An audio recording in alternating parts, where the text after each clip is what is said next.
York like I do. And all this traveling affects the nutrients in them, meaning they're not as good for you as they should be, not to mention the impact it has on the environment. But there might be a solution right behind me in these shipping containers.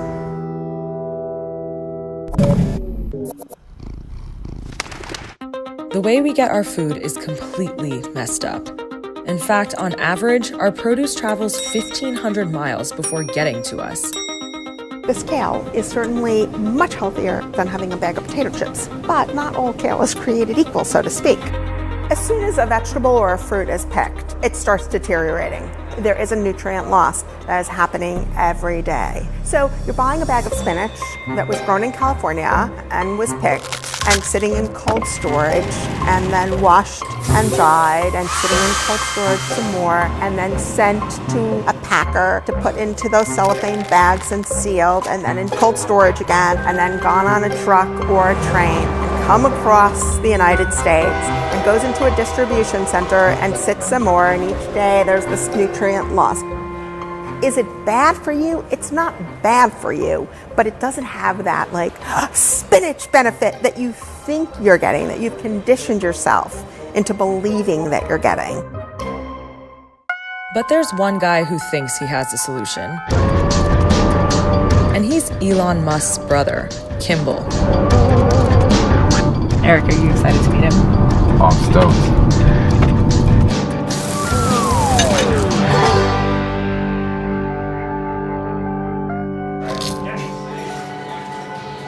Hello. Nice to meet you. What do you think is wrong with the way Americans currently or in the past have gotten their food? The two different paradigms in food today is industrial food, which is frankly food that doesn't taste very good. It's high calorie, low nutrients, and real food is a way to think about food that is better for you and tastes better. The opportunity we have, the challenge we have in front of us is real food for everyone. And technology now enables it to be delicious. It's certainly better tasting than food that's shipped across the country. And in a city like New York, almost everything is shipped across the country for most of the year. And so we came up with this idea to do indoor farming in the city.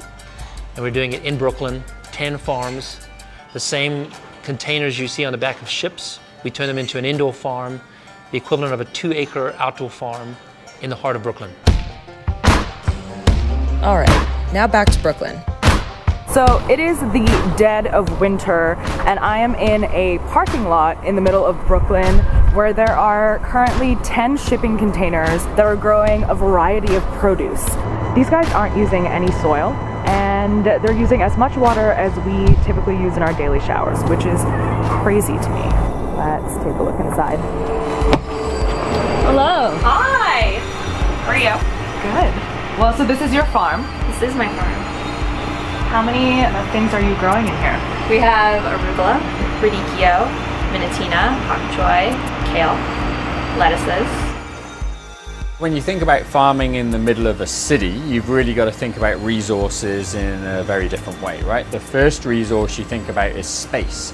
So this farm is built inside a 320 square foot shipping container, but on an annual yield basis, you're able to get as much food as you would do from a 1 or a 2-acre outdoor farm. It's kind of crazy how much food you can grow in a very tiny footprint.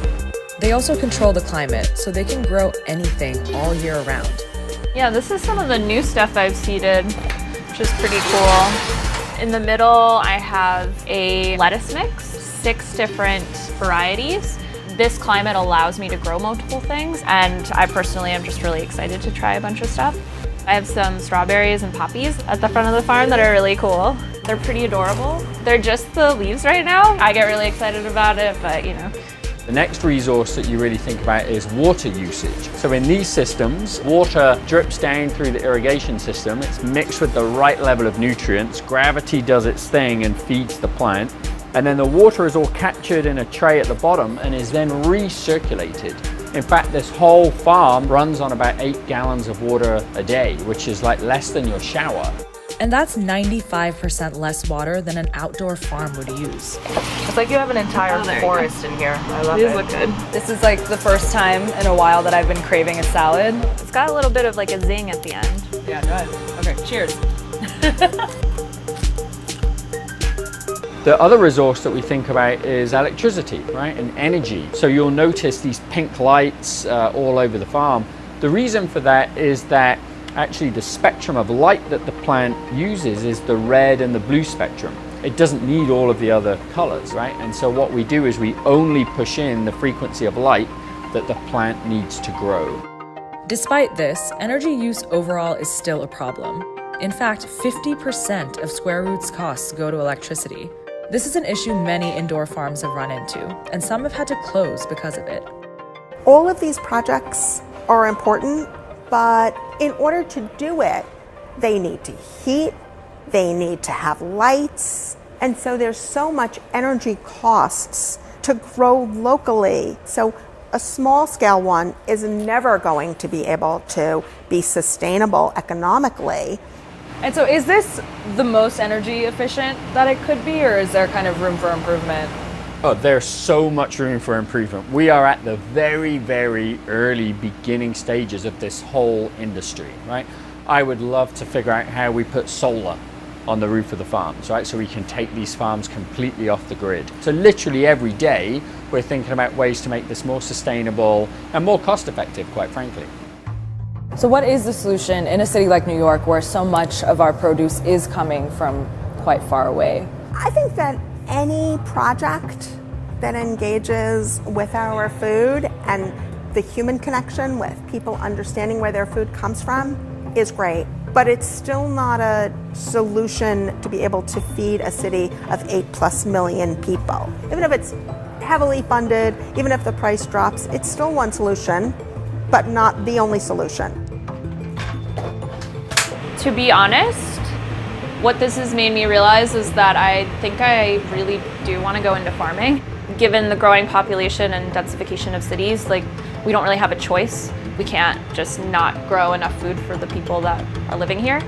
But yeah, I mean, there's no doubt that this is definitely part of the future of food.